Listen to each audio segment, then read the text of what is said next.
दुलाराय बर' फरायसा आफादनिफ्राय थांनाय 15 मेयाव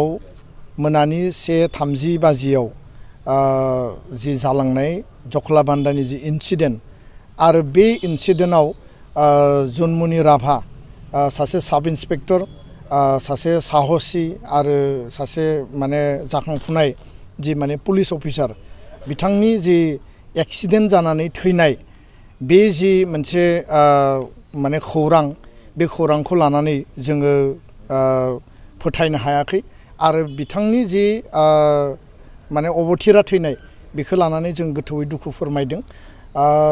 गुबै बाथ्राया जाहैबाय जे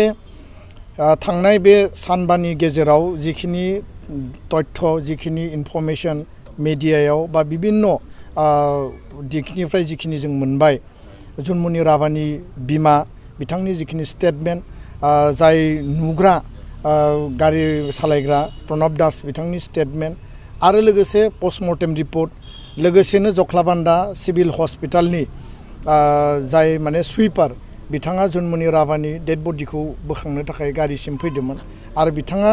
बोखांनो फैनाय समाव गारियाव मा नुदोंमोन बे गासै डाटा तथ्यफोरखौ लाजोबनानै आरो CIDनि जिखिनि माने इनभेस्टिगेसन सोलिबाय थादों बेखौ जोङो नायजोबनायनि उनाव दुलाराय बर' फरायसा आफादा स्पष्टयै जोङो बुंदों जे बियो नर्मेल एक्सिडेन्ट नङा बियो मोनसे मार्डार केस आरो बेखौ माने प्रि डिजाइन कुल ब्लाडेड मोनसे माने डिजाइन बे मार्डार आरो माने नकल माने सना आरो लोगोसेनो जाल नोट बा बायदिसिना जिखिनि माने 2 नम्बरनि खामानि बा माने 420 जिखिनि खामानि सोलिबाय थादोंमोन लखिमपुर आरो नगाव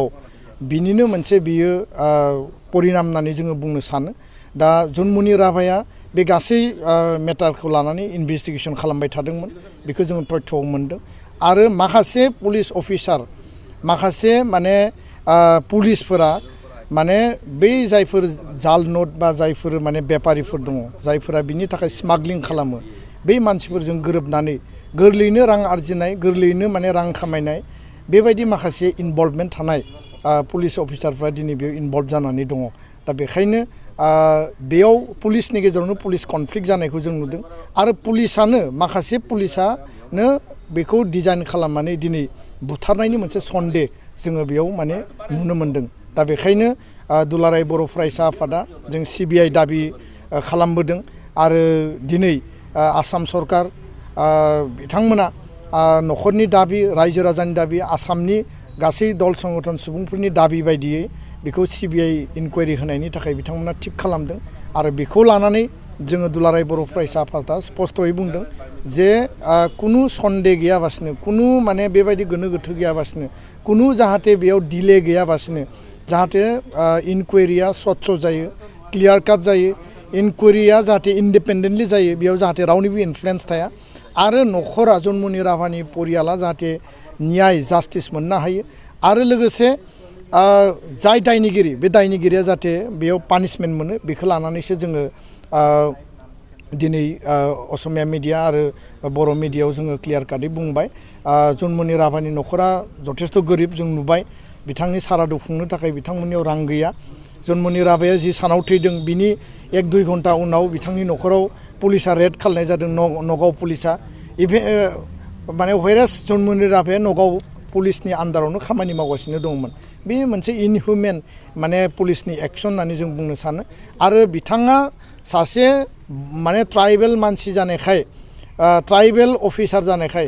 बिथांनि सायाव बेबायदि खालामनाय जादों नामा बेखौबो दा जोङो सन्देह लानो माने बाध्य जादों। दा बेखायनो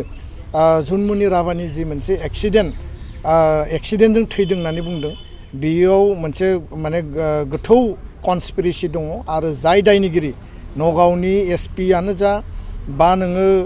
लखिमपुरनि SP आनो जा एडिशनेल SP जि लेयाराव बे षड़यन्त्रआ सोलिदों बिनि माने प्रपार इनभेस्टिगेसन आरो प्रपार जास्टिसखौ नांगोन आरो दायनिगिरिया साजा मोननांगोन बेखौनो जोङो क्लियार काटै दिनै बुंबाय। गोजोन्थों। 2023-24 सोलोंथाइ बोसोरनि थाखाय क'क्राझारनि दतमायाव थानाय सेन्ट फ्रान्सिस जेभियार HS स्कुला नोंथांमोननो लानानै फैदों गोदान मुं थिसननाय। दतमानि बोरसिजरा गामियाव थानाय सेन्ट फ्रान्सिस जेभियार HS स्कुलाव दायो आर्ट्स स्ट्रिमाव 11 थाखोनि थाखाय गोदान मुं थिसननाया सोलिगासिनो। बोसोरै फरायसाफोरा मोजां जौखोन्दो लानानै उथ्रिसारनो हानाय बायदिनो बे फरायसालियाव नोंथाङाबो गुनगोनां सोलोंथाइखौ लानो हागोन।